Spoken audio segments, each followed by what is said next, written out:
This hearing for the Subcommittee on Africa, Global Health, Global Human Rights, and International Organizations will come to order.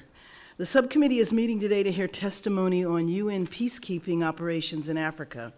This hearing is in line with the overview and orientation that we are providing in this new session. The hearing will also provide an update on the state of UN peacekeeping missions in Africa and the role the U.S. plays in supporting their efforts on the continent, how we should engage the continent, and what that looks like moving forward.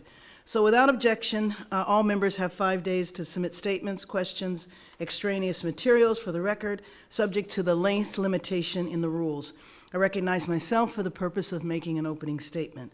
I'd also like to thank our distinguished witnesses who are here with us today, and our ranking member who has fought for many, many years to make sure that peacekeeping is done well and that the U.S. stays involved. We all know that Africa is vast in scope with different challenges across its geographical regions. The diversity of the continent means that our approach to policy must be flexible and strategic when looking to assist the continent's needs regionally and independently.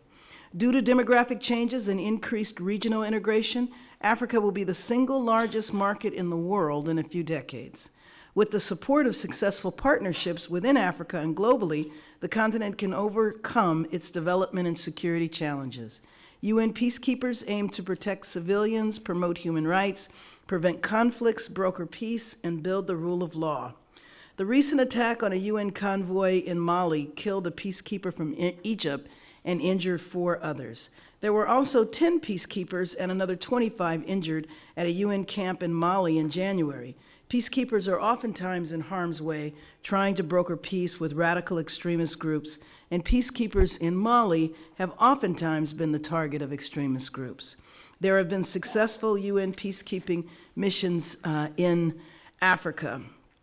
These missions also have organized the Burundi elections in 2005, monitored the ceasefire between Eritrea and Ethiopia, helped implement the Arusha peace agreement between the Rwandan armed forces and the Rwandan Patriotic Front, and helped ECOWAS investigate human rights violations, monitored the electoral process, and implemented peace agreements after the Liberian Civil War. I believe that these missions have been more helpful than not, but there are challenges, including reported crimes of peacekeepers. There have been reports of human rights violations by security forces in the Sahel, torture in the CAR, Congo, and Somalia, sex trafficking rings. Peacekeepers are often under-equipped. So oftentimes, too few soldiers are on the ground. Many of the UN personnel on the ground aren't local, meaning lack of in-depth knowledge of cultural institutions and lack of language skills to communicate with locals.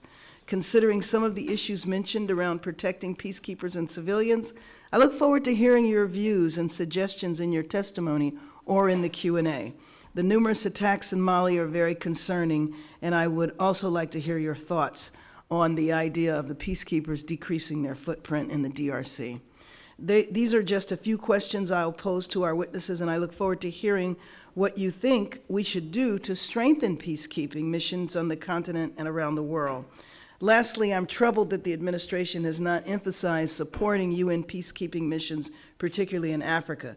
This administration stated that funding would be cut to the UN, to the United Nations, and that the U.S. will no longer provide indiscriminate assistance across the entire African continent. The UN National Security Advisor, John Bolton, added that the U.S. will no longer support unproductive, unsuccessful, and unaccountable UN peacekeeping missions. This is very troubling, but I do want to emphasize that U.S. relations with Africa has always enjoyed bipartisan cooperation here in Congress, and we expect that to continue. Time after time, when funding was recommended to be reduced that directly impacts African countries, we've worked collectively to reinstate this crucial funding. I now want to recognize the ranking member for the purpose of making an opening statement. Thank you. Pardon me. Thank you very much, Chairman Bass, and thank you to our witnesses for being here, for your leadership, but also for taking the time out of your busy schedules to convey your wisdom and insights and recommendations to our subcommittee. This is an important hearing, so I thank you, Madam Chair, for calling us together to talk about peacekeeping in general and peacekeeping in Africa in particular. As we know, UN peacekeeping costs about $7 billion a year. 14 UN peacekeeping deployments are currently underway. About 100,000 military, police, and civilian personnel comprise those efforts, and I think they are extraordinarily valuable, but there's always gaps and always room for significant improvement. This subcommittee has been very active on this issue, dating back to the year 2000, as well as holding 2 hearings on peacekeeping operations in the DRC, which I held about the exploitation of little girls, mostly little girls, in and around the Goma area. And we did hear from the UN at that time. Jane Hall-Lute testified, and what was at great focus, or in great focus then, was the zero tolerance policy. And in one of our hearings, we even said it's zero compliance, because so few of the peacekeepers themselves and their command structures were taking it seriously enough. We also looked at peacekeeping operations in 2012 and again in 2016, again focusing on the allegations of abuse and the absence of accountability, and that was another hearing in 2016, and Peter Gallo had testified at that hearing. Karen, it was just 3 weeks ago that we met with President Touad Daraya of the Central African Republic during his visit to Congress, along with Ambassador Lucy Tamblyn, for a very productive discussion on a range of topics, including the security situation in the CAR, the majority of which is not under effective control by the government. One of the things that struck me about the dialogue is how clear it was made by the President and his entourage of the need for UN peacekeepers in that country, which is still very much chaotic, and how UN peacekeepers could still fill a gap so that we do not have to put American troops in harm's way. That said, however, recognizing a need is one thing, meeting that need is another. And I think with respect to that, how well the UN peacekeepers are meeting that need in countries like CAR, but also in South Sudan and the Democratic Republic of Congo, is still open for question, and there is great room for improvement. We know that the record is mixed in South Sudan on this operation. We hear good things about the Mongolian peacekeepers who patrol aggressively and give civilians a sense of security. But elsewhere, the record is at best mixed, and in many cases, very negative. I have received a statement from Bishop Nungo of the Diocese of Bassa-Goa in the Central African Republic, which I request be entered into the record. Without objection? No objection. Thank you. You may recall that Bishop Nungo testified before the subcommittee in 2013 and one of our 2 hearings of this subcommittee on the crisis in CAR. In his statement submitted for this hearing, with his unusual, or his usual, I should say, frankness, Bishop Nungo identifies as a CAR as a failed state, and one where MINUSCA, the United Nations Multidimensional Integrated Stabilization Mission in the Central African Republic, could only play a critical role in helping stabilize. Yet he says, one is forced, and I quote him here, to wonder about MINUSCA's protecting mission. He recalls shocking incidents where neither the government nor MINUSCA forces took any action whatsoever, despite the prior alert given by religious leaders. His assessment is that MINUSCA has shown weakness pertaining to civilians' protection, humanitarian safeguards, security access, and strict accountability for violations of international humanitarian and human rights law, close quote. In particular, and this is important, he calls out the Moroccan, Mauritanian, and Pakistani contingents for what he calls inappropriate cooperation and unlawful conduct with ex-Seleka groups, armed groups, who plunged CAR into the crisis back in 2012 and 2013. Such cooperation is including taking former Seleka members on patrol and with them in armored vehicles, as well as providing uniforms and ammunition. This raises serious questions about the efficacy of UN peacekeeping operations, at least as far as the CAR goes. Another written statement which we've received, I also asked be included in the record, is from Mike Jobbins of Search for Common Ground, who addresses the failure of peacekeepers to protect and what that does to undermine the trust which needs to be there among the civilian community. He says, and I quote, "When civilians are killed and peacekeepers are viewed as neglecting their duty, the host country loses faith in that mission in acting in their best interest and resists their presence." Ambiguity is about the role of UN missions, when they will or will not use force, and encourages public resentment and undermines the degree to which they pose a credible threat to armed forces. Another witness, Peter Gallo, who will be testifying today, has also previously testified before this subcommittee, has been a courageous voice in exposing sexual exploitation and abuse conducted in connection with UN peacekeeping missions. We need absolute zero tolerance when it comes to that exploitation. I look forward to this hearing, his assessment, and that of the others who are testifying today. And I anticipate that a mixed record when it comes to sexual abuse and exploitation, which needs to be further addressed. Zero tolerance ought to be zero tolerance. I thank you, and I yield back. Thank you very much. I'd now like to introduce our panel. Victoria Holt is a managing director at the Henry Steinson Center and an adjunct professor at Columbia University. Her expertise includes international security and multilateral tools, peace operations, and conflict prevention. Previously, she served as the U.S. Deputy Assistant Secretary for State for International Security in the Bureau of International Organization Affairs from 2009 to 2017.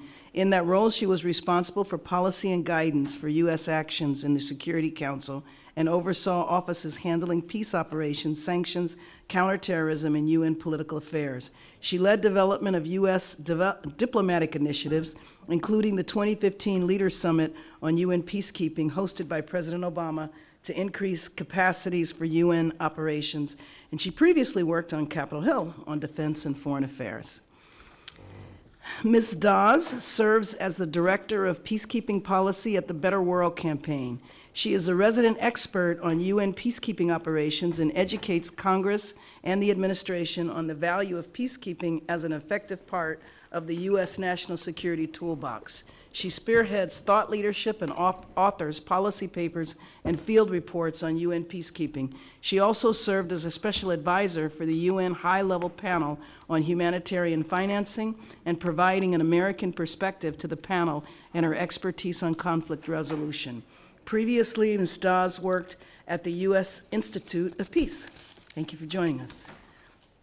Paul Williams is an associate professor in the Elliott School of International Affairs at George Washington University, where he is also associate director of the Security Policy Studies. Dr. Williams received his PhD in international politics from the University of Wales.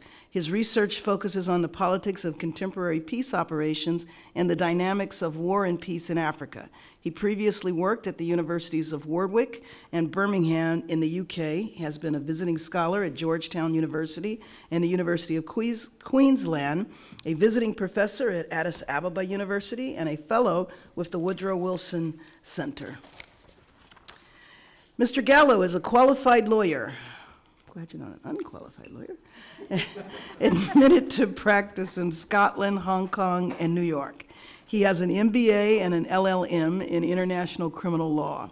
He spent 19 years as an investigator based in Hong Kong, working on investigations in some of the most corrupt countries in Asia, and was a leading authority on the identification and detection of money laundering. In 2011, he was recruited by the UN as an investigator in the Office of Internal Oversight Services, Investigations Division in New York, the office that is supposed to investigate corruption, fraud, and other criminality in the organization. After his insights and personal experience there, he became an outspoken critic of the UN, particularly about the manner in which corruption is covered up. I want to thank all of our witnesses for being here today, and I would like to ask you to summarize your written testimony. And we don't have a clock that you can all see, but I have a stopwatch here, so everyone will have 5 minutes, and then we will begin a round of Q&A. Ms. Holt.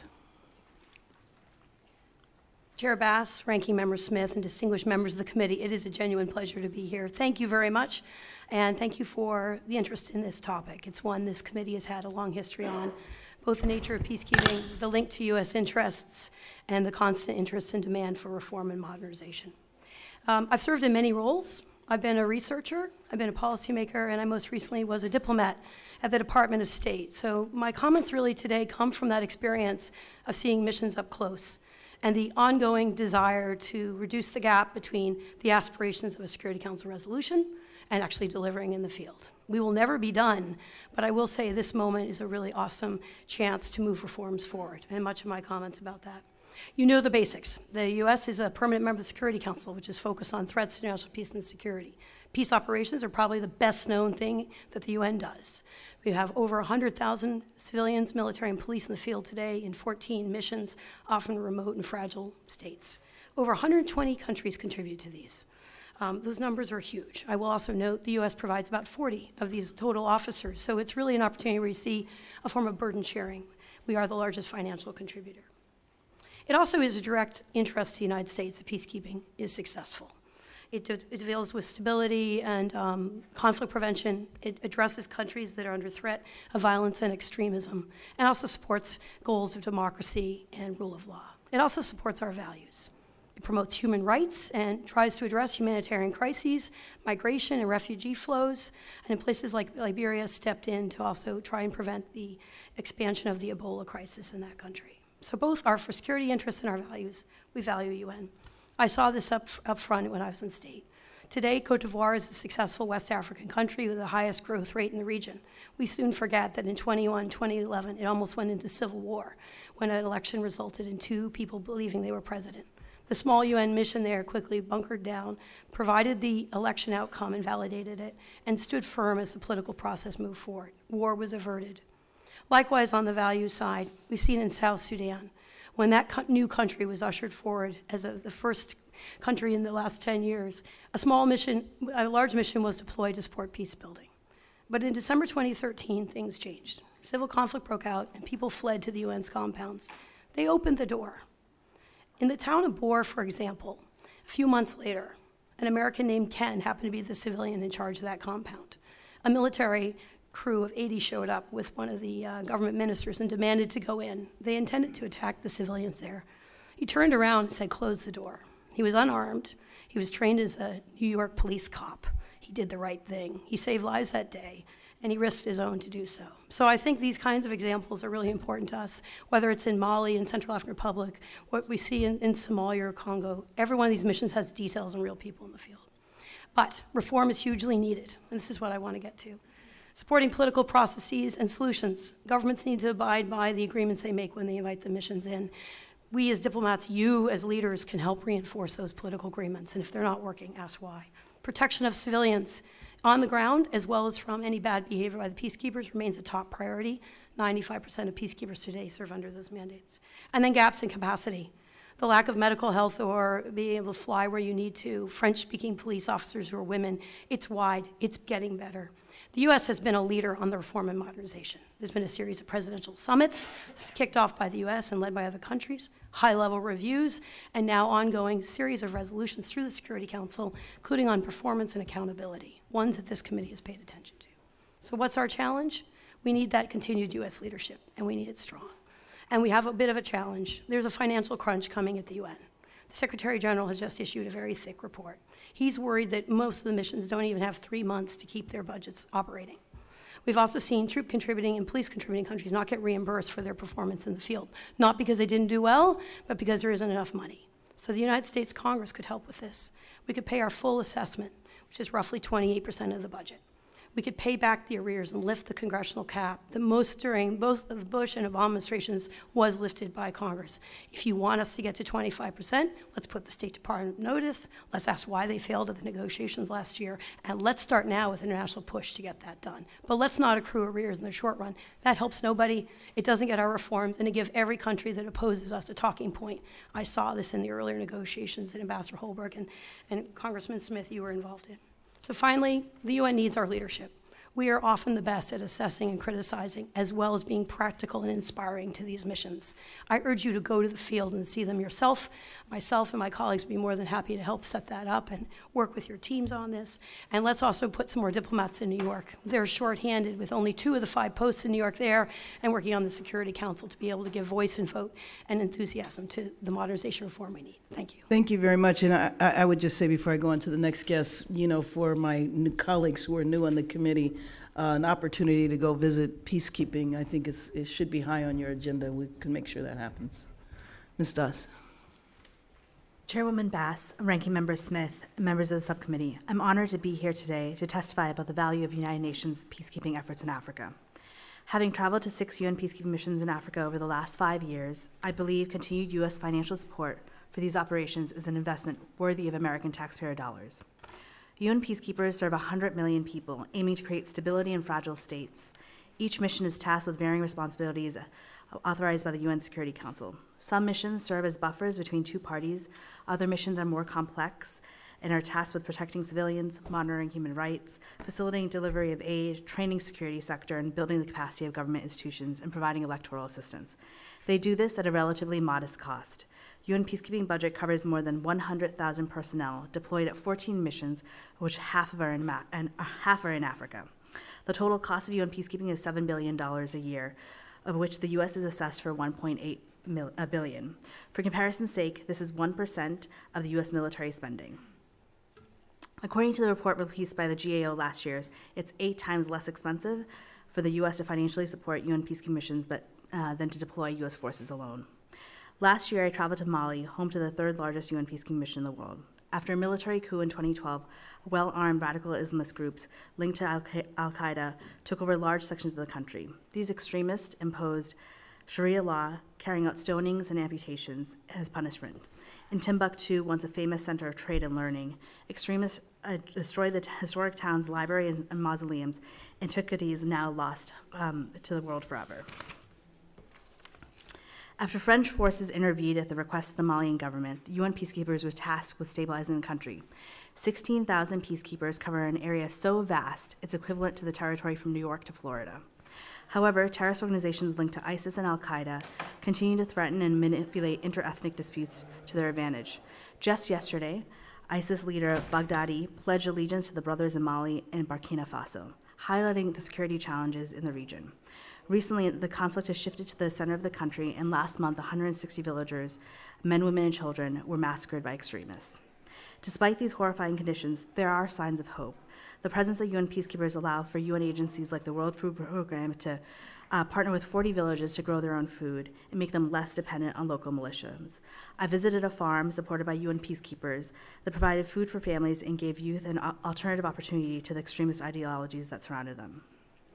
Also, I've witnessed the work of UN peacekeepers in Central African Republic. In 2014, it's the 20th anniversary of the Rwandan genocide, and the mission allowed the international community to live up to the promise of never again, when it helped contain vicious sectarian violence between Christian and Muslim communities.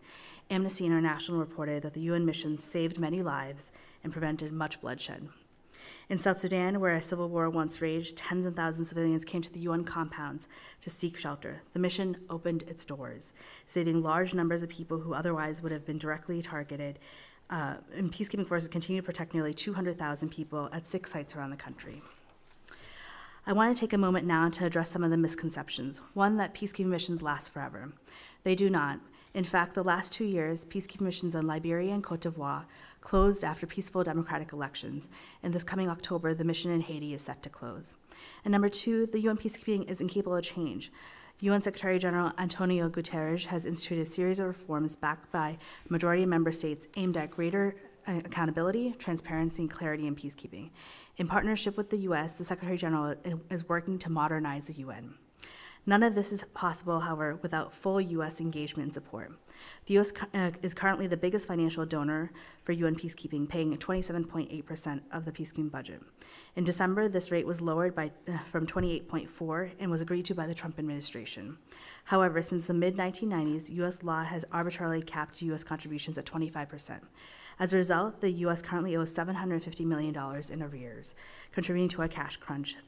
This means that allies like Ethiopia, Rwanda, and India are not receiving full payment for the thousands of police and troop contributions to peacekeeping, in comparison to the U.S. that only contributes 40 peacekeepers. Peacekeepers go where no one else will. They protect the world's most vulnerable and some of the world's most challenging places. We ask that Congress honor our financial obligations to UN peacekeeping and allow us to pay at our assessed rate. It not only serves American national security interests, but it's the right thing to do. Thank you very much. Dr. Williams? Thank you, Chair Bass, Ranking Member Smith, members of the subcommittee. Thanks for inviting me to testify at this hearing today. I'm an academic who studied the politics and effectiveness of peace operations in Africa and elsewhere for over 2 decades now, and my testimony today focuses on partnership peacekeeping in Africa. That is collaboration between different international organizations and states to deliver effective field missions. And specifically, it highlights the roles played by missions that are mandated and authorized by the African Union, and explains why the United States should support the use of UN-assessed contributions to finance AU peace operations that have been authorized by the Security Council. Since 2003, the African Union has proved that its peace operations provide a global public good by helping to keep the peace in Africa. A strong and effective African Union is therefore good for Africa, but it's also good for the world. The AU has now mandated and authorized 16 peace operations ranging from small observer missions to large forces engaged in stabilization, counterinsurgency, and even counter-terrorism activities against groups like Al-Shabaab, Boko Haram, and the Lord's Resistance Army. By 2015, African states deployed nearly 70,000 uniformed peacekeepers across Africa, nearly 50,000 in UN missions and roughly 22,000 in Somalia, and this was partly thanks to training programs like the US Global Peace Operations Initiative. AU missions have carried out critical peace and security tasks that are not usually performed by UN peacekeeping operations, including counterinsurgency efforts, as in Somalia and Mali. Now, this is likely to become even more important as more Islamist fighters are moving from the Middle Eastern theater into North Africa, the Sahel, and elsewhere in sub-Saharan Africa. However, AU missions have suffered major capability gaps related to finance, logistics, and mission support. These have been partially filled by external partners, notably the United Nations and European Union, as well as the US. But AU forces were unable to sustain themselves in the field and were re-hatted into larger UN missions in Burundi, Darfur, Mali, and the Central African Republic. Nevertheless, as the AU has developed and strengthened, future peace operations in Africa are likely to be either mandated or authorized by the AU, with UN peacekeeping missions being re-hatted African missions. It's therefore imperative that we find a long-term solution for financing AU peace operations, in part to ensure that UN peacekeeping is not being set up to fail when it's forced to take on mandates and tasks that run counter to its principles of impartiality, consent, and minimum use of force.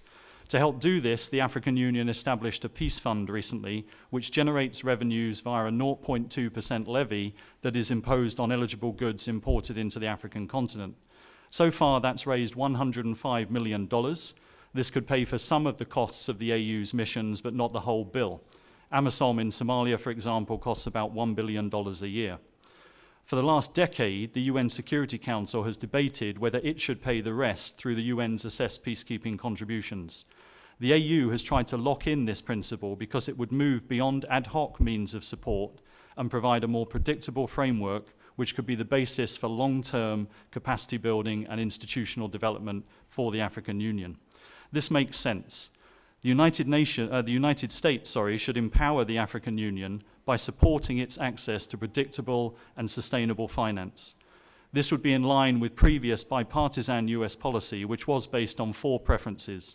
1, ensuring that the UN Security Council remains the primary multilateral decision-making body for matters of international peace and security.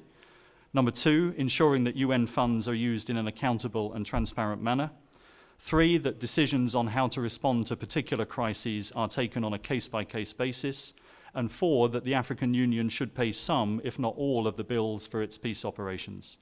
Instead of supporting the African Union with ad hoc mixture of bilateral programs and trust funds, which has produced highly uneven capabilities available to different AU missions, the United States would be better served by supporting a more predictable framework, namely using UN-assessed contributions to finance AU peace operations that have been authorized by the Security Council.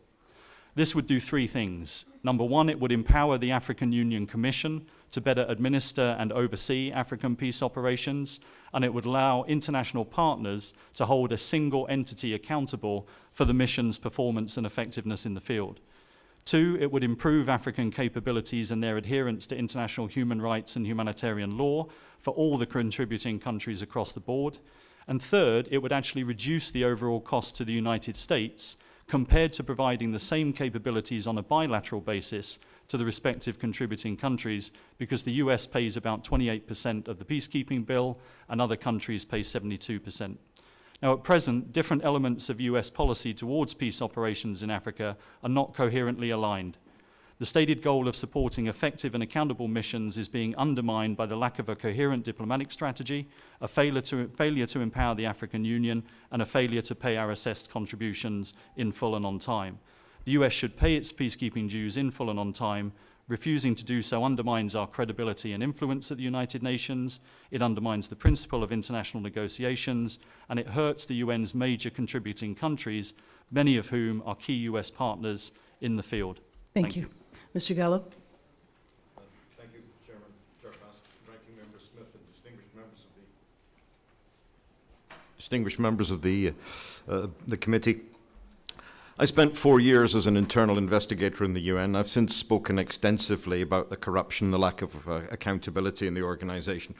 Now, I know that the UN and others like to portray me as some kind of disenchanted extremist, so I like to often begin by deliberately misquoting Shakespeare, specifically Mark Antony's speech about coming to bury Caesar, not to praise him. Being critical of the UN in any way is often interpreted as an attempt to destroy the organization. Nothing could be further from the truth. We are not anarchists.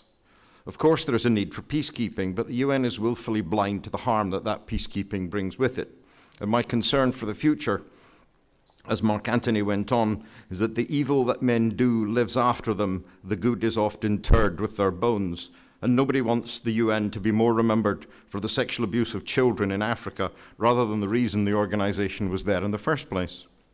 Now, given my background, I focus on accountability, and I appreciate that the committee is concerned with the lack of independent information about what's actually happening in the field missions. Those two are far from unrelated. Peacekeeping, by its very nature, takes place in remote areas not well covered by an independent free press, leaving the outside world with the UN as the sole source of information. But as was seen in the Central African Republic, the staff working in those missions will not speak out about anything, no matter how egregious, corrupt, or wasteful it may be. And when they do, there are plenty of case studies as to what happens, like cases like Miranda Brown, Anders Compass, and Emma Riley. UN peacekeeping has to be understood on the ground in terms of the UN culture, which involves, on one hand, a lack of accountability for senior staff and those who enjoy their patronage, and a lack of whistleblower protection for those who do not. In the UN, it is not what you do that matters, it's who you know, and that applies for career advancement and the prosecution of misconduct. It's carrot and stick. And the most important rule in the UN, what I call the prime directive, is to protect the UN's image above all else. It's not the scale of the sexual abuse, and particularly the child rape, but the failure to deal with it that is seriously undermining the UN's credibility. Now, Hear Their Cries has been criticized for our estimate of 60,000 women and children raped or sexually abused by the UN personnel over 10 years. That figure is an estimate, but neither the UN nor anyone else is willing to debate it. And shocking as though it may be, 60,000 may be a conservative estimate. Still, the number of cases that are acknowledged by the UN remains tiny. But the UN does not report all of the complaints. They're very good at filtering out most of them at the assessment stage, whereas journalists seem to have very little difficulty finding victims when they look for them. Why are more of these rape cases not reported? Because UN staff are not stupid, and they know what will happen if they do. One, any investigation will fail to establish wrongdoing, and two, the organization will retaliate against the staff member for having reported it. In the UN, whistleblower protection does not work because the UN does not want it to work. So the staff who report wrongdoing are committing career suicide. Staff will look at cases like Miranda Brown and ask why should they risk it. Now, the US government has tried to pressure the UN into strengthening whistleblower protection.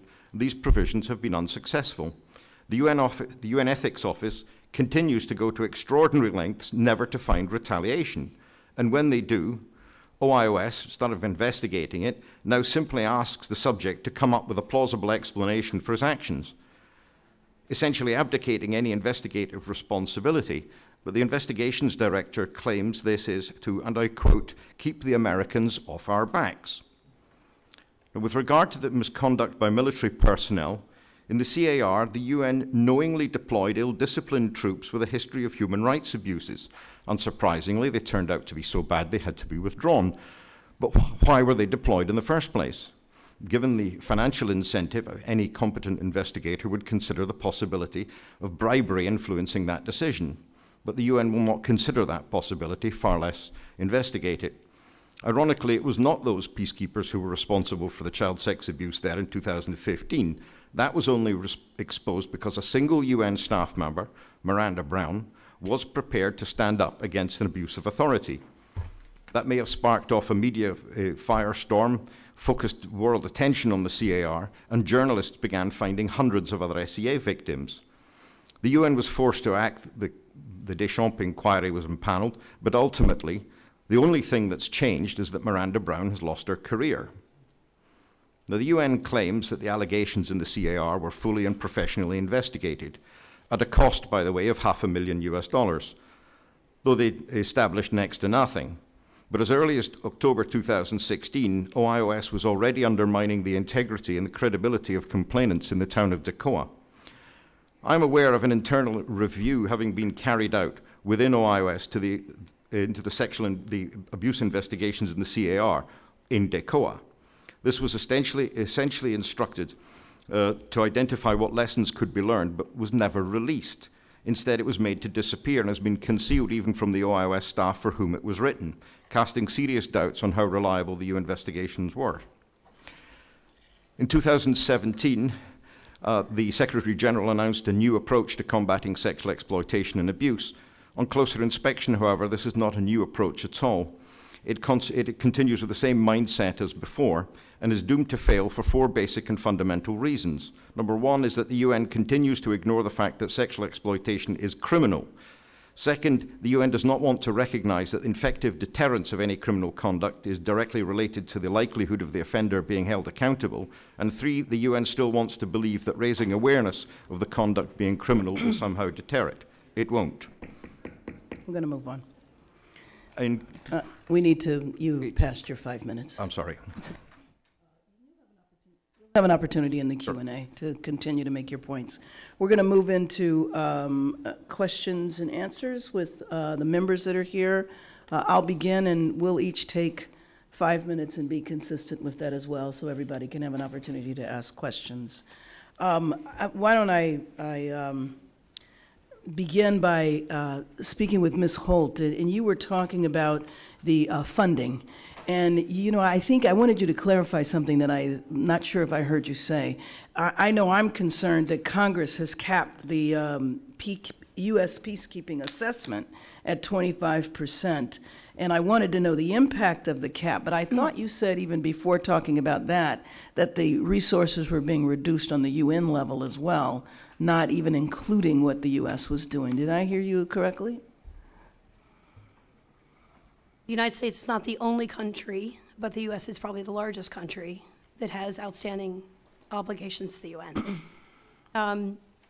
There are a few issues, as you noted. One, the congressional cap, which was initiated roughly 20 years ago and has been lifted repeatedly by Congress, was meant to help reduce our assessment. Those negotiations just happened last year, and for some reason the administration was not able to align the actual rate at which we pay through negotiations with our UN, through the UN. So Congress faces a problem.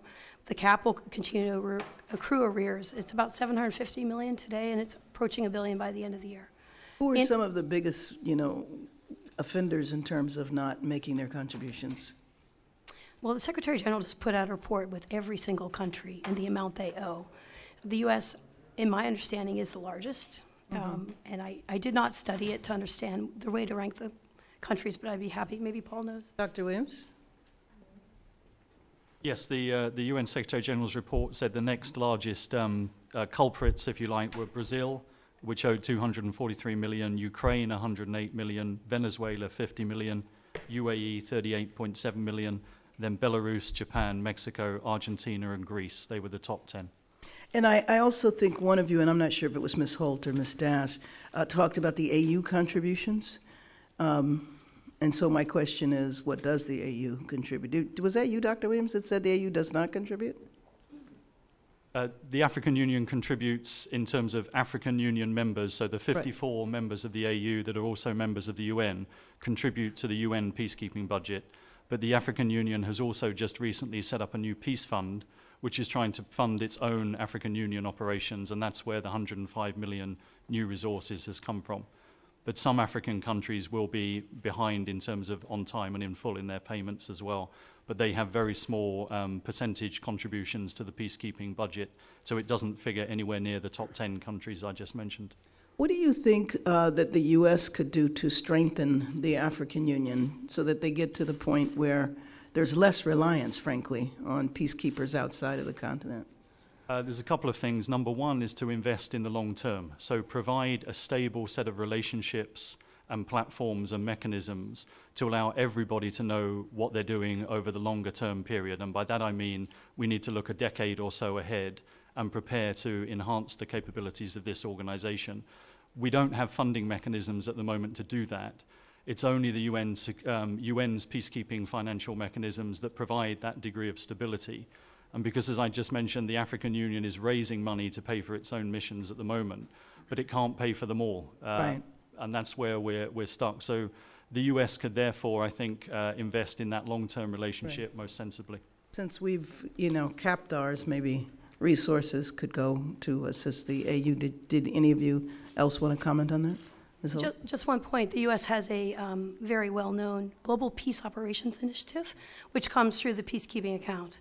And it was established in 2004 by the Bush administration to train African peacekeepers and peacekeepers worldwide. So that is a long-range capacity building program that has had huge results. Thank you. Ms. Das and Mr. Gallo? Just to add to what Tori was saying, the impact of arrears. We're seeing allies, Ethiopia, Rwanda, not getting paid for its contributions, and they're doing the bulk of the work, as well as, at the end of the day, when helicopters aren't being able to deploy, logistics is being affected. So it's really having impact on the ground on what peacekeepers are able to do. So lifting the cap would be really recommended, and hope that we can pay our dues in full. Mr. Gallo, thank you. I could answer the question the other way up. If you look at the amount of money that's being spent, the Congo cost $1.2 billion. The other, like CAR, South Sudan, are running about $1 billion each. All organizations lose money through fraud, waste, and abuse.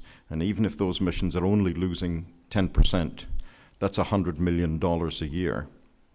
And that is my concern, that there's the inefficiency in the way that the money is spent. So I'm just about out of time, but could you quickly say what do you think the solution is? In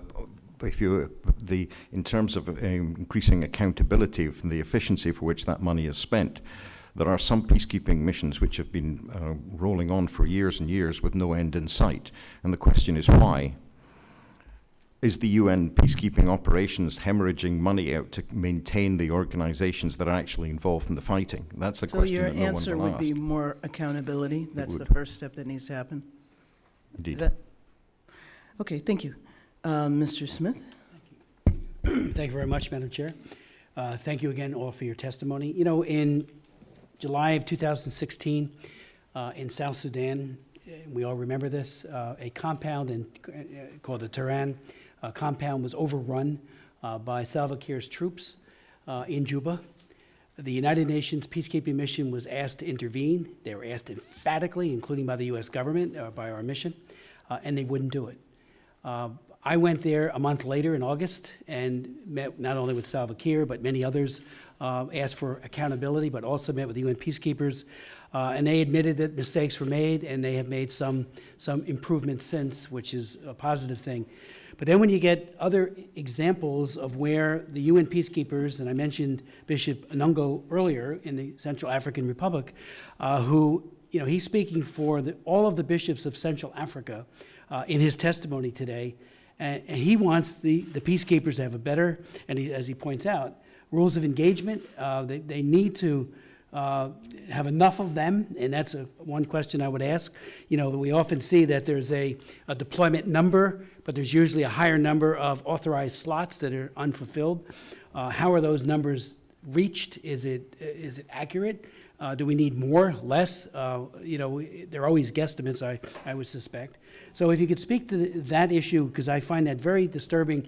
I mean, when I looked eyeball to eyeball with the UN peacekeeping leadership in Juba, and then we went back the next year, the chairwoman and I, and had another set of meetings. They were making improvements, but it's always like there's a whole lot of atrocity that happens in the interim. Earlier today, we had a big hearing on the full committee on Kosovo, and UNMIC's terrible record there was highlighted. I asked my questions along the realm of UNMIC and their complicity in human rights abuse.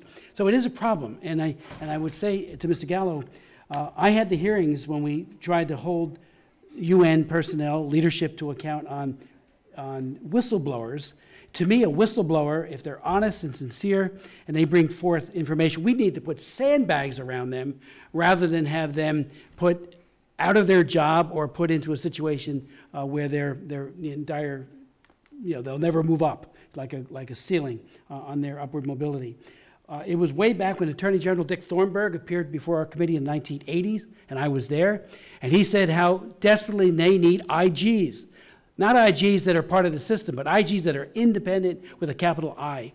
And we're still striving to get there. Hopefully we're getting there, but we're still striving to get there. But that's one reason why I think a lot of people, you know, just want to say if we're going to spend money, and I am a passionate believer in UN peacekeeping dollars, we need to do it in a way that is absolutely transparent, that they vet the individuals who are deployed. After I had those 4 hearings on what was going on in Goma and went there, I found that there was still a lackadaisical attitude. Jane Hall-Lute and a few others were absolutely on the mark, but so many others was like, well, so what? Somebody might be sent back from that mission, but when they got back to their country of origin, they were not prosecuted. And for a time, they could even be put or redeployed at a future peacekeeping mission. I think that's changed. So along those lines, I would also ask, rapid DNA technology has been shown to be very effective in addressing sexual assaults.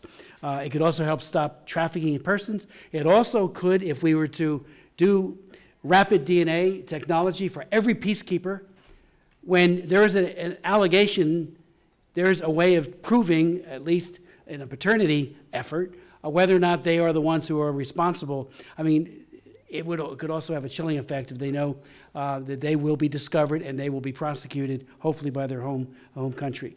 Finally, let me just ask you, I have a lot of questions, but I would ask unanimous consent, Madam Chair, that Brett Schaefer's testimony be included from the Heritage Foundation. He makes an excellent point that even at 25%, the U.S. pays more than 182 countries combined for peacekeeping.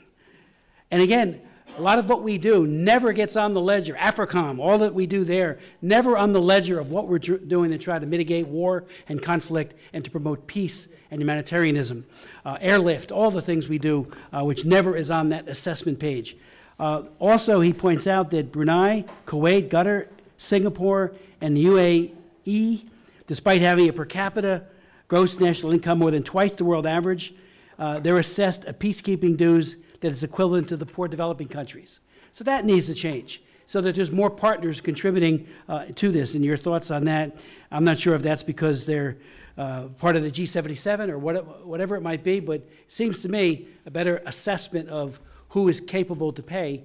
And again, I'd go to 30%, whatever it takes, but there are other countries that need to be providing additional money. So on DNA, rapid technology, if you could speak to that, and also the other questions that I raised. Yes, Ms. Holt.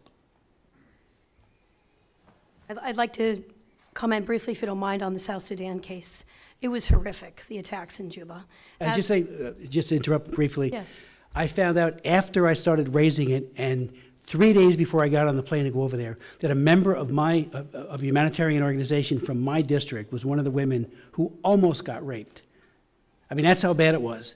And luckily, you know, she was resisting, heroic, strong.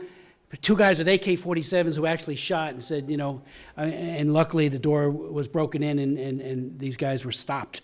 But that was Salva Kiir's people, but the UN peacekeepers, I say again, would not respond. Please.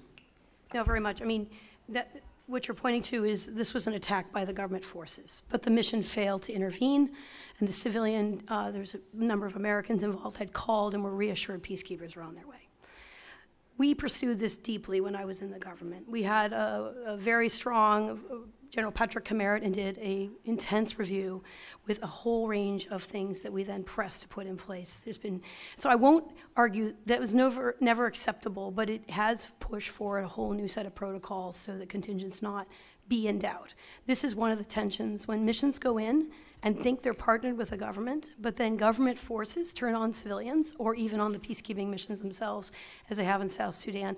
Contingents get confused. They're often outgunned by the military forces of the other country in the country that they're serving in. So it's a horrific example, but I will tell you that it was one that went to the highest levels of our government and other governments, which is why U.S. engagement in these issues, modernization, reform, and the diplomatic muscle that Congress and the American government can bring is so critical to continuing to push for these reforms. I'll just say briefly also, I haven't had a chance to read Brett Schaefer's testimony. He's very knowledgeable on these issues. But I will say it would be worth this committee getting a briefing from the administration on why, given some of the points you've pointed out, we were unable to win over diplomatic support to reduce our assessment rate. Yeah, I didn't mean to take up the whole time. I was just going to say because there could be a case made, and the best way to do is to start now with that diplomatic push. And I don't understand why the administration wasn't able to do that. It's a problem. Just to comment on that tragic attack at the Terrain Hotel. I've been there before. I know how close it is to the peacekeeping base, and just knowing that peacekeepers didn't respond, it was a failure.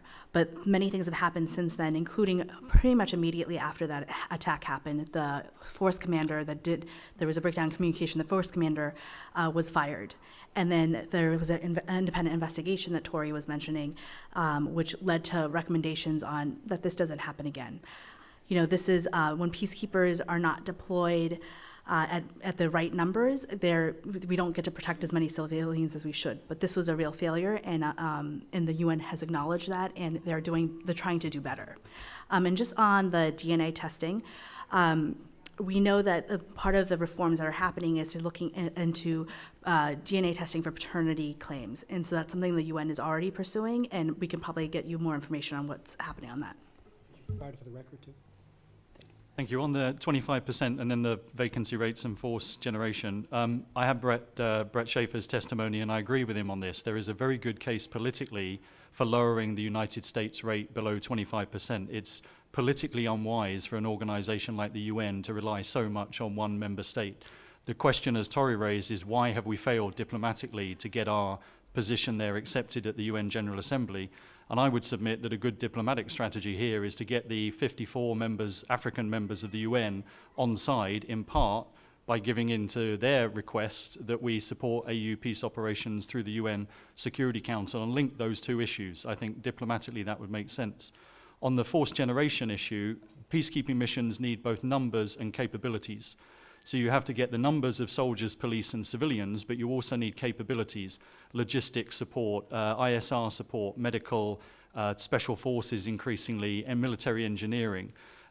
Why we need, or what we need really, is a much better bench, because the accountability issues that have been raised means the UN is often desperate to fill missions without the top-tier troop-contributing countries providing troops and support. So we need a broader bench of countries that can provide these types of capabilities.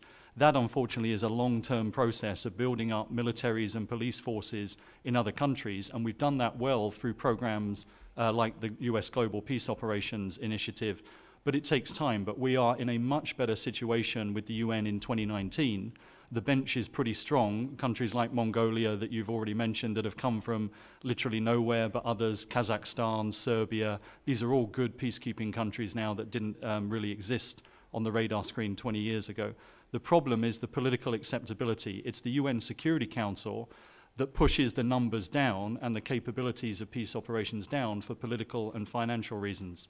So it's hard for the Secretariat to make an objective assessment of how many troops and capabilities are needed really to protect civilians in South Sudan or Congo, because that number is way higher and the capabilities are way higher than is seen as being politically or financially acceptable at the Security Council. I think the remaining question is the one you raised on DNA testing.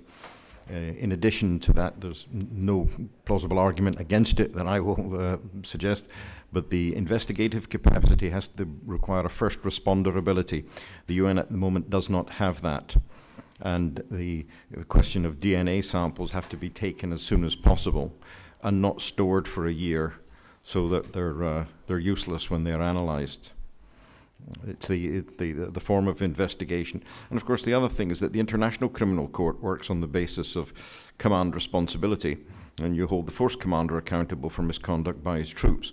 The UN, for internal purposes for misconduct, does not do that.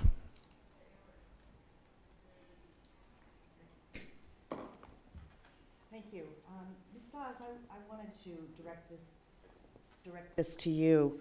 One of the benefits of the UN peacekeeping operations is that it promotes institutional stability in fragile states.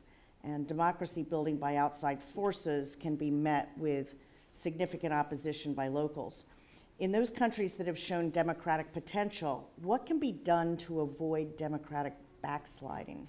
And who is giving institutional and electoral guidance? And how do we make sure that the democratic framework being established addresses local needs and challenges? Thank you for the question, Congresswoman. We have seen the UN support democratic elections in Central African Republic. We've seen it in Cote d'Ivoire, Liberia, where we've helped government institutions build capacity and longstanding capacity that they continue to build resilience. So the UN peacekeeping is one partner, but there are other UN agencies, including UNDP, that play a critical role on helping to establish democratic practices. And this is another way that when the U.S. is engaged, we push for democracy in these places. And it's really important that the UN peacekeeping that continues on this. I mean, Central African Republic is a great example of where we've seen successful transfer of power from a transitional government, and then having elections where the elected leader is trying to do the right thing. It needs the support from the UN and from the U.S. to continue. It's a very fragile state.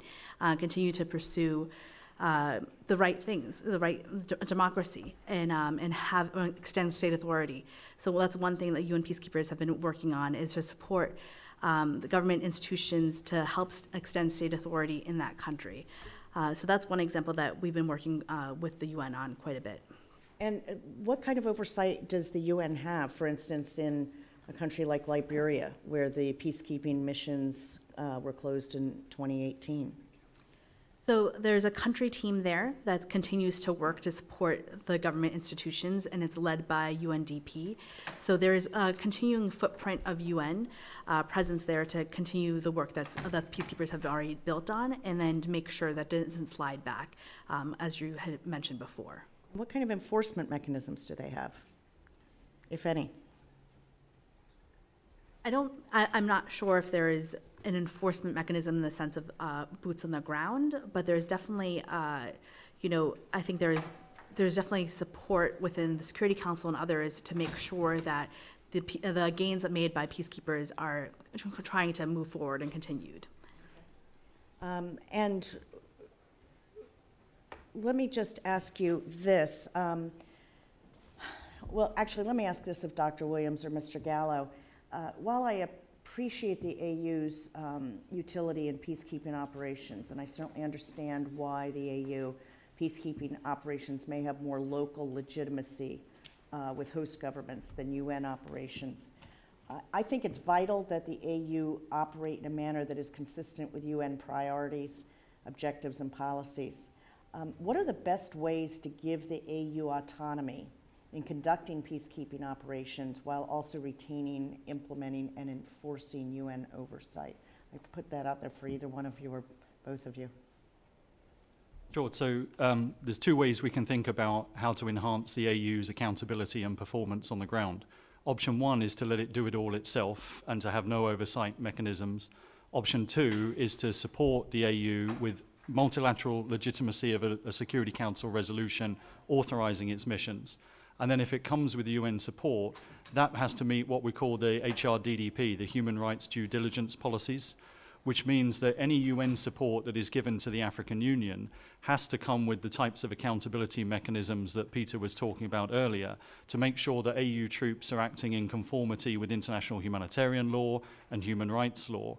And so I think that's the two real options here. And so the better one, I think, is to provide external support. Now, that's been happening on an ad hoc basis for about the last 10 years. And so when the African Union has asked for UN or partner support from the European Union or United States, we've then said to the AU that you need to improve your conduct and discipline policies, you need to produce a policy on sexual exploitation and abuse and how to reduce it, you need to provide policies on accountability across the board. And that, the organization, in my opinion, has made significant strides and progress over the last 10 years. It's still not perfect, but I think the best way to ensure that it gets better is to work, as I've said, through the UN and provide those types of accountability mechanisms that are built in. Thank you. Mr. Gallo, did you want to add anything to that? No, ma'am, you're asking a political question which is outside the scope of my comfort zone. Thank you. Ms. Houlihan, I believe you're up. Thank you very much for the chance to speak with you all, and I really appreciated the conversation.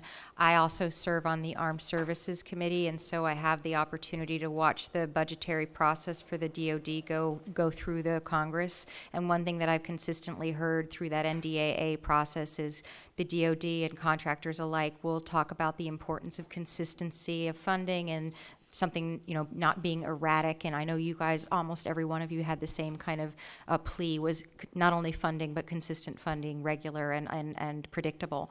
And my question is, in the DoD side of things, we hear very specific examples of what happens when you don't fund on time or you don't fund to the proper amount. You know, steel plants shuttering, production lines of helicopters shut down, losing our resident technological labor unions, those kinds of things. I know that this is a quantifiable amount of money that you're asking for, but what happens when it doesn't happen on time? Can you give us some anecdotal stories of what happens when we don't get the funding that we're asking for? Thank you for the question, Congresswoman. The first thing that happens is that troop contributing countries don't get reimbursed for providing troops. So I had mentioned India, Bangladesh, Ethiopia, Rwanda, these are our allies who do a bulk of the peacekeeping. They're the ones who send out their troops in harm's way.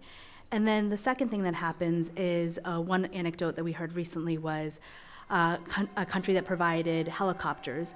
Their helicopter was needed maintenance, but because that maintenance wasn't able to be provided, that helicopter no longer deploys, and that country no longer provides helicopters to peacekeeping, which is a main way a lot of these places in Africa don't have the necessary roads or places to get to. So helicopters are a vital resource that's lacking. And so these are some of the major things. But then, you know, even getting peacekeepers to project and leave their bases and do protection of civilians outside is really critical, in not having that capacity because their logistics or their vehicles don't have the fuel or whatnot is really problematic. So these resources have critical needs that are not being met. But I'll let my colleagues. I just add, this SG report, maybe we could submit it for the committee's consideration. This is the report on the financial situation. Among the things pointed out in that report is that it looked like only 2 of the peacekeeping missions had a minimum cash reserve of 3 months of operating costs. So it puts them in an uncertain posture. And so some of it is also the psychological problem. So I would worry that if a mission faced a crisis, such as Congressman Smith was describing in South Sudan, you know, would that impact the mobility because your fuel supply may have run out of the funding for that month? That's a hypothetical, but you can see how this would cramp the operational pace of the mission. I would also say by borrowing from troop contributing countries to fund the missions, it also puts the U.S. in a precarious position for our own leadership. It gives every country that wants to push us aside a talking point. Like, why should we listen to you? You're not even paying your fair share. And so it is a wonderful way to distract from our calls for performance and accountability, modernization, and reform. And so I would say that is another kind of substantive impact. And then third, it suggests that we don't take these missions seriously. As a member of the council, we vote for them. We often write the mandates ourselves. We've often trained many of the troops that go in. And so for us not to fund it is really confusing to other countries as well. Just add one more point. It undermines the attempts to get that bench that I was talking about earlier, because like anything in life, you're disincentivized doing a job if you're not sure you're going to get reimbursed for the money that you're owed doing that. And that's what we're doing to the world's biggest troop contributing countries, as has already been mentioned. So we're on the one hand trying to get more effective and accountable missions deployed in the field, but with the other hand, we're taking away the money and reimbursement that we're giving to those peacekeepers that should be operating in the field. So it disincentivizes particularly the more least developed and poorer countries, where financial incentives are, one of the factors. I will only point out that there is a financial incentive for troop contributing countries to provide troops to the United Nations. If the United Nations budget is short, the government, the TCC, should still be paying its own troops on the ground. So it's not a direct cause and effect. And if you're telling me, or if anyone is suggesting that the financial situation is so precarious that those troops cannot be deployed because they haven't been paid by their host nation government, I would question their fitness for being in a peacekeeping role in the first place. With permission, if I could just say one thing to that. Yes, go ahead. When I was in the State Department, an African country came to us and said, we've been asked to deploy. We took out a large loan to pay for not the troops, but all the equipment they need to bring with them. And it had been delayed in the deployment, and then the loan was due. So they were in a bit of a bind because they had put out a lot of funds for which they were not a wealthy country. So there are things beyond paying your soldiers that actually are part of the budget. I appreciate your time. Thank you. I yield back. Representative Omar. Thank you, Chairwoman.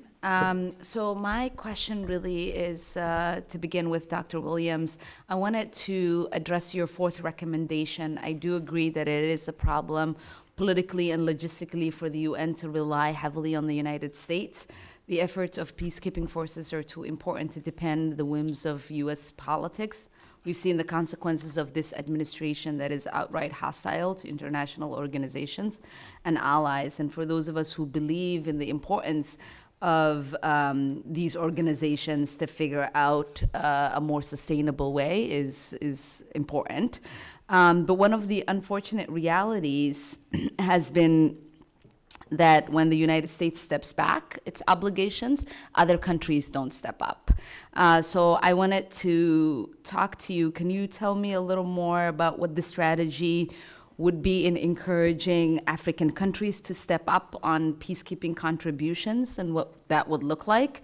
Is there a political will in Africa or in Europe or in any other country to pick up the burden if the United States keeps paying less in peacekeeping efforts? Thank you very much for the question. So there's a couple of ways to answer it.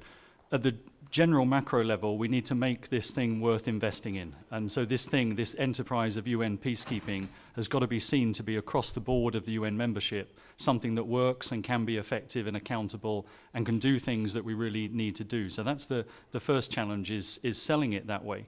That is undermined by our absence of the ambassadorial positions and others at New York at the moment, and by not paying our own contributions. The second part of this, though, is that when the US retreats from its leadership, others are stepping up and filling that vacuum. China is the key player here when it comes to UN peacekeeping. China's financial contributions have risen quite significantly over the last few years. It's now paying about 15% of the UN peacekeeping budget, and it has a quite different set of views of the types of things that UN peacekeepers should be doing in the field. And so the vacuum won't remain a vacuum for long. Others will fill it.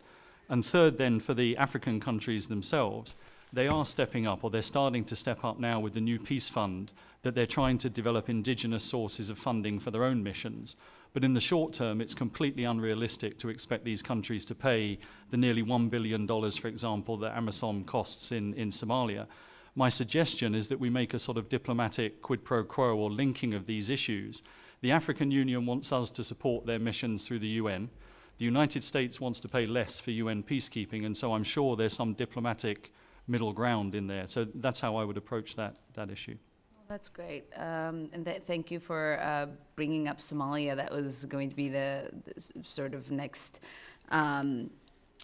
question that I was going to ask. In another, I think, important dynamic in peacekeeping is the discrepancy between peacekeepers, national police, and the military. If we use Somalia, for example, when you speak to Somalis, they will mention the fact that peacekeepers get a salary of about $1,400 a month, and when the salary for the Somali military individually is $50. With the African Union peacekeeping mission in Somalia now drawing down, there's a lot of anxiety in the region within Somalia. That's exasperated because people are trying to figure out what that looks like. And so I just wanted to know if you had any suggestions on how we should invest in building local capacity, what the transition, what are the best practices for a full transition to happen when AMISOM leaves Somalia, which I'm guessing is happening pretty soon, and how do we invest in gaining the trust of the countries that we have peacekeeping missions, in knowing that we've made the right investments so that they can now transition into guarding their own peace. Thank you. That's a difficult set of questions, but I'll try my best. The first point is... We have a limited time, so... Sure. The AMISOM is not, in my opinion, going to leave, nor should it leave Somalia completely anytime soon, but the issue will be, can it reconfigure its size and its mobility over time? The current debate is looking to, about a year or so after the elections, if they happen in Somalia in 2020 and 2021, AMISOM can start drawing a bit more down there, but it's not on the table to leave completely. Secondly, when it comes to the money, the one thing we shouldn't do is cut the budget to the UN Support Office in Somalia. So the Somali National Army forces that you mentioned and AMISOM get all their logistics and mission support coming through the UN Support Office in Somalia. So when we're saying here another effect of not paying our fees or dues at the UN is that UNSOS is undermined. That means the Somali National Army and AMISOM is basically suffering less logistical support to conduct operations against al-Shabaab. So we need to maintain that. And then on the individual level, SNA troops are getting roughly, or should get, I should say, about $250 a month. An AMISOM peacekeeper at the moment is getting about $800 a month. So I can see that the Somalis you mentioned earlier, that discrepancy is real.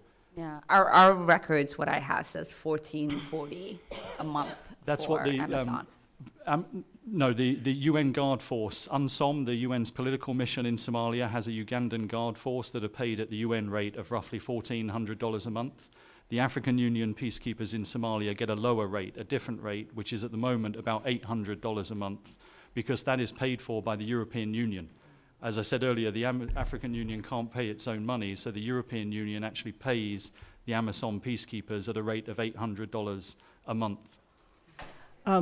Representative Phillips, and when we're done, when Representative Phillips finishes, I'll go back to Representative Smith, but if anybody else after that on the committee wants to continue, we can certainly do that. Thank you, Chairwoman Bass, and to each of our witnesses. My first question is about China, and with our diminished role, or seemingly diminished role, and increased interest by China throughout Africa, my question to each of you is are you seeing growing Chinese influence through the UN? I believe China is now one of the largest troop contributors and I think the second largest funder of our peacekeeping efforts. If so, are you seeing it? If so, how? And then what are the implications in the near and long term? Ms. Holt, if you might begin. Thank you very much. I think each of us might have an aspect to answer.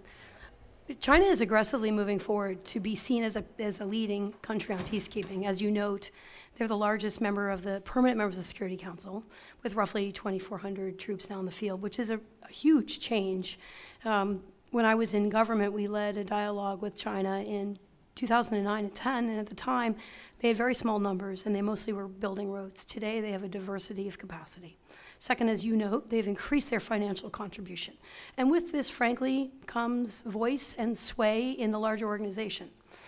The evidence that I know of is still somewhat anecdotal, but they did try and cut staff positions for protection of civilians and human rights during a budget committee debate and overview of peacekeeping missions. Usually the U.S. would be there and say, that's ridiculous, no, we're not doing that. But they will continue to have a different vision for what peacekeeping missions should do in the field. They traditionally have not been as forward-leaning as we have on human rights, on protection of civilians, and ability to use force on behalf of the civilians. So I think the trends are still working themselves out. The UN has turned to China for a number of major studies, and one was quite forthright on the security of missions themselves. And I think that you see also a shift in these extra budgetary funding, sometimes for a good cause, but it will give them more leadership capability and sway, particularly if the U.S. is not at the table and aggressively engaging in the way we're used to. Thank you. Ms. Dawes. 80% of Chinese peacekeepers are actually deployed in Africa, and they have a 8,000-person standby force that they're eager to test out. How large? I'm sorry, Ms. 8,000. It's a standby force that's that they've offered to the UN peacekeepers. And they're wanting to deploy their new technologies in peacekeeping and try different things out. So they are happy to deploy in these ways. And again, I had mentioned before, the U.S. only provides 40. We do a lot in other ways, and obviously our financial contribution is huge. But as Tori is mentioning, when the U.S. is not engaged in these conversations about budget cuts, we have seen China try to take out positions on human rights or protection of civilians. And so it's really important that the U.S. continue to be engaged because China is happy to take that role and kind of push their own agenda forward in these discussions. So China's influence is rising and is something that we should, as the U.S., should be countering at the UN. Thank you. Dr. Williams. I would agree with everything you've just heard. I think it's spot on. I would just add one thing. I think China is learning at the moment how difficult UN peacekeeping can be.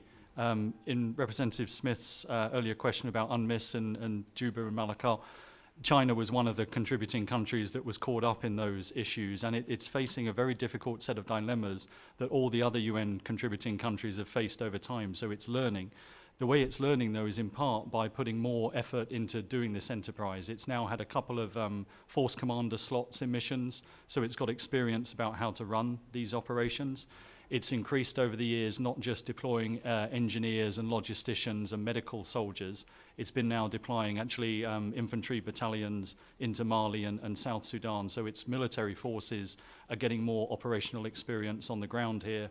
China obviously doesn't have the equivalent of NATO or a lot of overseas theaters to practice this. So I think it's learning through operational experience that it's getting in peacekeeping missions. Thank you. Mr. Gallo. Yes, to further add on to that, the question of voice and sway when the United States is not at the table. China clearly has a very different approach to human rights. And in our perception, human rights is imperative in building democracy and institution building.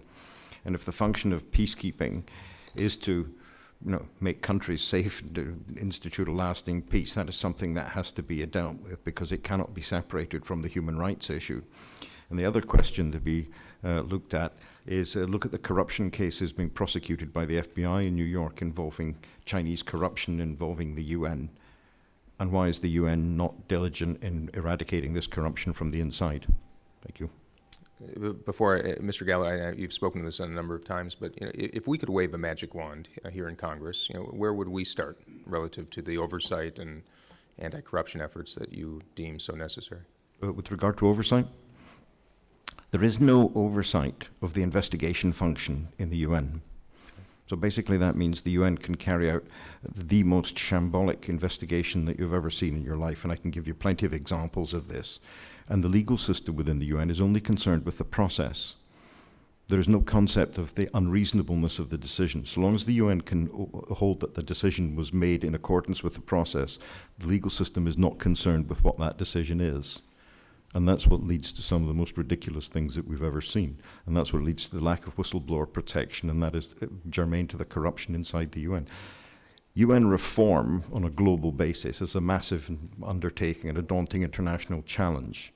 reform of the investigation function is a lot more manageable, a lot more feasible, and will affect the culture of the organization. Thank you. I yield back. Thank you, Mr. Phillips. Mr. Smith? Real quick, if I could. Mr. Gallo, you had mentioned Wu Hongbo, a former UN Undersecretary General for the Department of Economic and Social Affairs at the UN, who, in a Chinese television appearance, told how he used his position to protect Chinese national interests and had a Uyghur Muslim politician and human rights activist barred from the UN. Those examples, I mean, I held a hearing last year on the Uyghurs. We had a woman who had been severely tortured, and when she asked her torturer why, in China, in the autonomous region, Xinjiang, why it was happening, he goes, because you're a Muslim. And yet many of these people, can't say all, certainly, but many, like Wu Hongbo, carry that mindset into the United Nations, which I think is, and you might want to speak to that. But you also, in your testimony, talked about the DKOA investigation, in how children fathered by peacekeepers, and a subsequent UN investigation with regard to paternity claims. If you might want to elaborate a bit on that. I'm not sure you did so in your opening comments. And again, as I asked earlier, would the rapid DNA test have helped insofar as the spoilage of the evidence? I would also ask, Secretary Gutierrez has launched the Action for Peacekeeping initiative. How do you feel about it, all of you? Is it a good idea? Does it have flaws? Is it well-meaning but not necessarily effective enough? Please speak on it. And then finally, is there a conflict or an emergency somewhere on the planet that cries out for a deployment now or is on the precipice of being in need of such a deployment of UN peacekeepers? Mr. Gallo. If I can start with the DKOA investigation, I can't answer that question fully because neither I nor anyone else has seen that report. It exists, but we don't know what's in it. And there are all sorts of rumors going around, and the one about the DNA, and I was told, and I have absolutely, I mean, I can't testify to this because I don't know it, but the story is that DNA samples were taken and stored in a drawer for a year. So when they were tested, they were useless, and that allowed the investigation to conclude that the DNA results did not establish paternity. Now, I don't know if that is true or not, and that is the importance of the DKOA report, and that's why it's not been released. Or I believe that's why it's not been released. Now, I understand there's a lot more to it, but it's a bit of a holy grail, so I'm afraid you're going to have to find that one for yourself. Okay. I will leave the action for peacekeeping to my colleagues who are better placed to answer that. But on your, is there a crisis anywhere on the planet? In Africa, I think the two places that concern me most would be the sort of the spillover effects from Mali. And so particularly in the Sahel, we've seen a lot more Islamist fighters moving particularly into Burkina Faso, Niger, Mali, that area. So the spillover effects that the UN peacekeeping mission can't deal with because it's confined to Mali is one place. The second place in Africa for me that's very worrying is Cameroon and the violence that we've seen over the last 18 months or so there, where the government is problematic. Elsewhere in the world, it's Ukraine and Yemen are the two places where we're actively debating whether UN and what type of UN types of operations might be helpfully deployed there. Just carrying off what Paul had mentioned, I think concerns is Ukraine, and there has been debate about peacekeeping there, but because of where the Security Council is, it's very doubtful that there will be anything happening. And another concern in Africa would be Burundi. Their government has been very strategic about pushing the UN out and making sure that there aren't human rights or anybody kind of watching what's happening there. So that's a place I would be worried about. Regarding Action for Peacekeeping, it's a really innovative idea to hold the Security Council, the troop contributing countries, as well as the financiers, the U.S., together, hold them accountable for when you deploy peacekeepers, and making sure that there is a political process. So these peacekeepers are being deployed to some of these places for a long time because the political process or political solution hasn't come to fruition. So making sure that these three these three counterparts are working together, that there is a political solution so we can end some of these peacekeeping missions. So it's really about the implementation, and we're very hopeful that this will move forward some of these missions that have been longstanding. I will just add to the excellent comments. On the newest A4P agenda for peacekeeping, it has, as been described, pushed back to the politics a little. If you have a weak peace agreement, then the best peacekeeping in the world can't tape it back together again. And so some of that's reinvesting in the diplomatic and the negotiations behind the peace agreement. And I will suggest to you, given where your interests are, there is a role for Congress to even raise that politically and help. I was in New York a few weeks ago, and I got lobbied by a member state to say, this is a great platform. You folks in the outside community need to be helping us basically implement these reforms. And I'm like, okay. So I think there is some momentum behind it. And with support from countries like the US and others, it is a continuation of this 5-year effort for really getting serious about modernizing and reforming in the field, including on protection of civilians, sequencing, and basically making missions fit for purpose. I'll say as far as the new places, my colleagues have mentioned, Yemen in particular, there's at least been an observer team sent out to figure out what the future might hold. We would all have long-term hopes for places like Syria. Countries don't always invite the UN in, and I would put Venezuela on that list right now. And then also we'll see what other parts. I would concur that in Cameroon it's quite curious. My last point might just be briefly, the UN is a living, breathing organization. Just like Congress, it's full of people. People who want to basically do well and do better, but they need push, and they need help, and they need support. So it's not whether, I think much of the problems we've heard on accountability and corruption, it requires governments like ours and outsiders like us to push it and do the best they can. And I think that's part of our role. Thank you. You think it's like Congress, huh?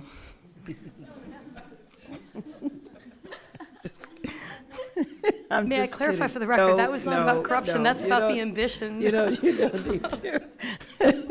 Representative Omar.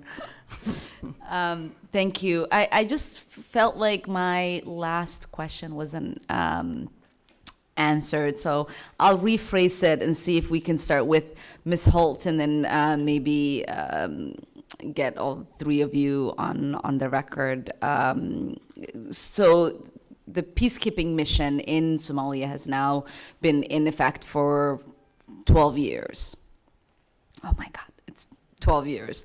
And I just wanted to see if you would agree that there has been efforts made to strengthen the police force, the military force within Somalia, so that there could be a process set up for success once this peace mission ends. Was that always the plan, that this will ultimately end at some point, and were there mechanisms, are there mechanisms put in place for that to happen?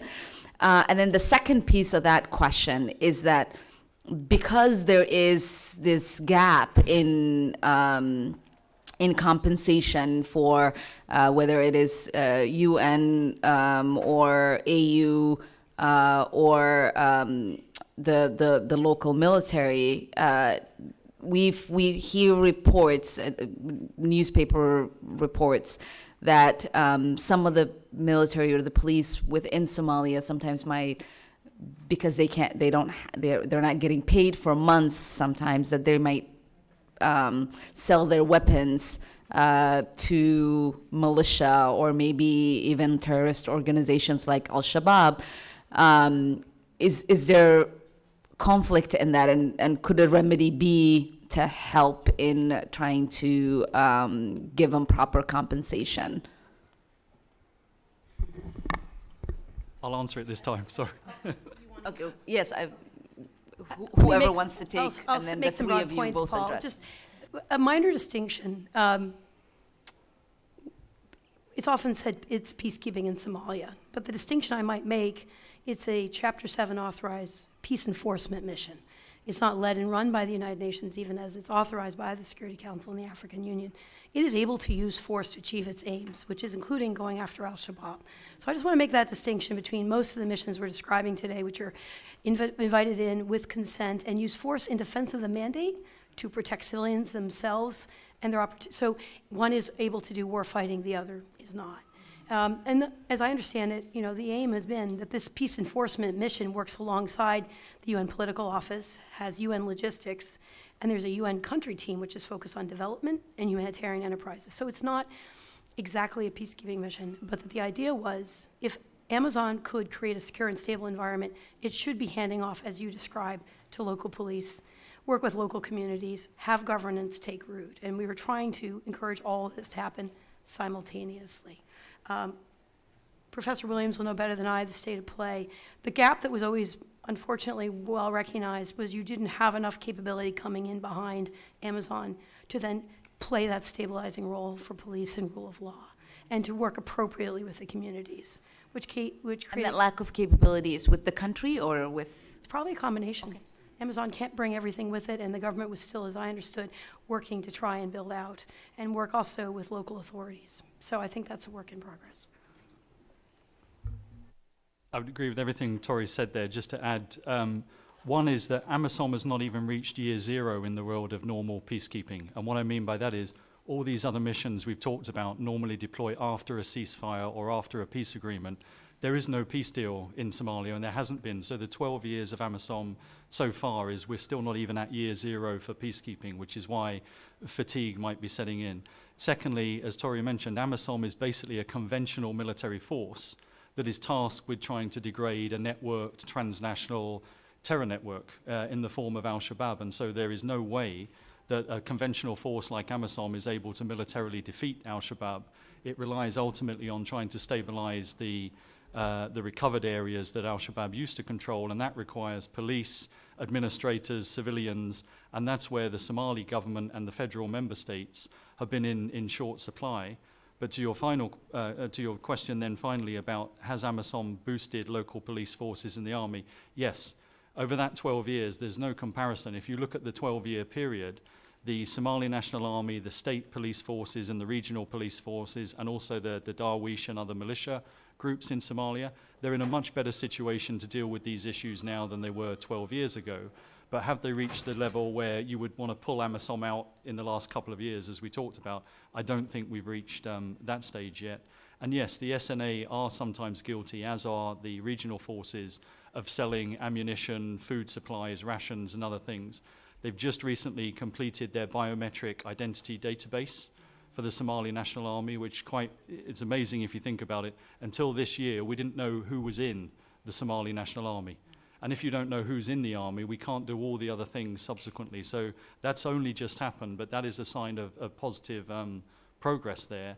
Now the job is to pay them through basically mobile phone and secure banking networks linked to their biometric IDs. And when they're paid, they can properly focus on pushing back al-Shabaab and not on some of the other issues that they've unfortunately strayed into previously. I know we have to go, but can I ask one more question? Okay. This question is for Mr. Gallo. I know that I would be in trouble if I did not in talking about accountability and oversight, not bring this up with many of my constituents. There's the question of rape and sexual violence with some of the peacekeepers in Somalia, and the process of accountability hasn't really been quite transparent. And I wonder in your conversation about waste and fraud, does the other kind of tragedies that sometimes might be caused by those that are deployed by the UN to engage in peacekeeping go along the same line? Ma'am, I mentioned in my written statement my concern about the UN's lack of concern with known cases of corruption in Somalia. In 2015, I believe my former office conducted a number of investigations and discovering that 80 cents on the dollar of aid money going into Somalia was being lost or was otherwise unaccounted for. And we know that there were connections in that case to al-Shabaab. and the UN was simply not interested in pursuing it. What can I as an individual do about that other than to tell you that it exists and that it happened? So only 20% was going to do the work, and 80%, But yeah, we between don't know where 70 it went. It between- could have gotten in the hands of a terrorist organization like Al-Shabaab. And there is no accountability measure for it. Well, it was even worse than that. As I understand it, OCHA received these reports and stuck them in a bottom drawer for 3 months, refused to tell the member states, because if the member states knew about it, they might reduce their contributions for the following financial year. But that is the culture of the UN. There is no accountability. It's nobody's career is going to be harmed for doing something like that. So yeah, thank you for pointing that out. I wasn't really here when you gave your testimony. I think it is important for us to see clarity in reports like that and make sure that level of corruption isn't being perpetuated without any remedy for it. But if one of you wants to help address maybe what transparency and accountability has looked like for the cases of rape by Amazon within Somalia or any of the countries where they're doing peacekeeping work. I can tell you how the system works. I was going to have. Sorry. Yeah. Thank you. Thank you. Yes, on the statistics are right. Transparency International has put Somalia as the most corrupt country for the last 11 years or so. The figures of 70% or so disappearing were normally, at least according to the UN's monitoring group reports, from about the 2012-13 period, and it's got better since then. The fact that a lot of that money is disappearing, though, does not automatically mean it's ended up in the hands of Al-Shabaab. The vast majority of this just means we can't track it financially in the normal ways that we would track accounts, but that was because Somalia didn't have a finance ministry and a central banking system that worked. So the money not being traced didn't automatically mean it was going to terrorism actors like Al-Shabaab. On AMISOM, yes, there was allegations were seriously raised against AMISOM troops in 2014 by Human Rights Watch researchers and reports, and they made various allegations about SEA and rape in some cases. The African Union conducted an internal investigation looking into that, the results of which were published subsequently in 2015. But more to the point, what has happened in practical terms is Uganda started this as the main troop contributing country in AMISOM. It started to hold court-martials in Mogadishu itself for two reasons. One, to obviously reiterate that this is not acceptable behavior and there would be consequences. But secondly, this was need to be done on Somali territory so that Somalis could see the impact of the African Union actually trying to promote justice and accountability here, and those things continue to this day. Oh yeah, go ahead. Just to add to what Paul had mentioned, not necessarily for AMISOM, but just in general, in 2015, the Secretary General put together an online database. So every allegation that's ever reported is in this database and where they are in their reporting. So in their investigation, as well as what have they been prosecuted and what the justice has looked like. And 2016, the U.S. put together a resolution called 2272, giving executive power to the Secretary General to remove any troops that are doing systematic wide abuse. So this has been implemented in Central African Republic, where the Republic of Congo and the Democratic Republic of Congo, both countries were repatriated from that country. And then Congressman Smith mentioned Jane Halut. She is looking at sexual exploitation and abuse across the UN system, not just within peacekeeping. So it's, we're looking at UNDP and others, it's something that this Secretary General is very focused on and addressing this. And then, in the last 2 years, we've seen the numbers decrease significantly. In 2016, there was 103 cases of SEA, sexual exploitation and abuse by peacekeepers. That's dropped to 50. And lastly, it's really important for the Secretary General that we are assisting victims.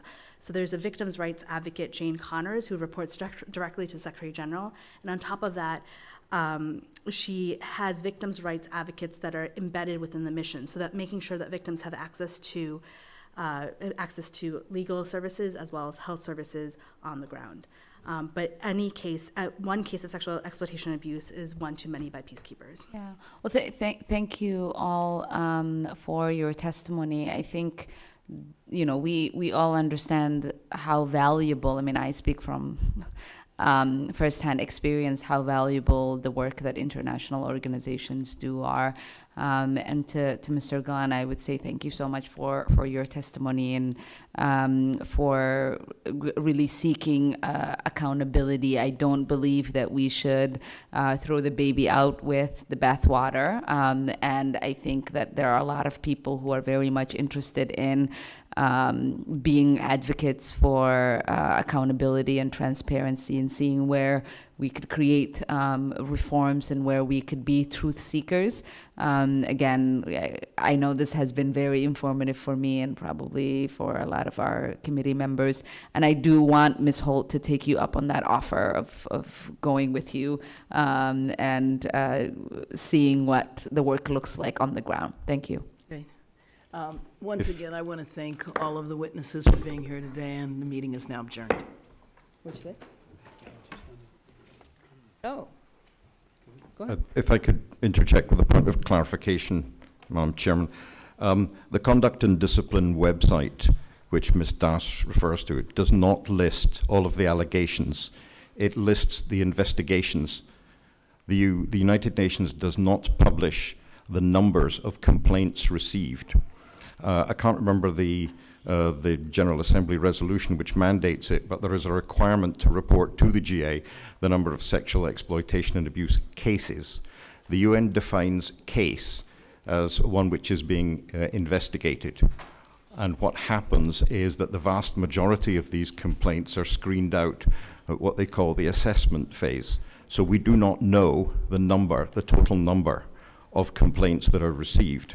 And with regard to the victims' rights advocates, the problem there is that the United Nations definition of a victim is someone who has had a case whose sexual exploitation and abuse has been determined by a UN investigation. And if you look at the statistics of them, they're tiny. Thank you very much. Appreciate it. Yeah, so if you get your case, if you're not assessed, then you don't have a case.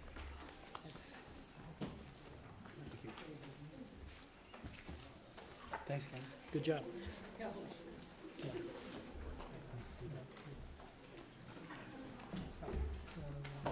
Yeah. Yeah.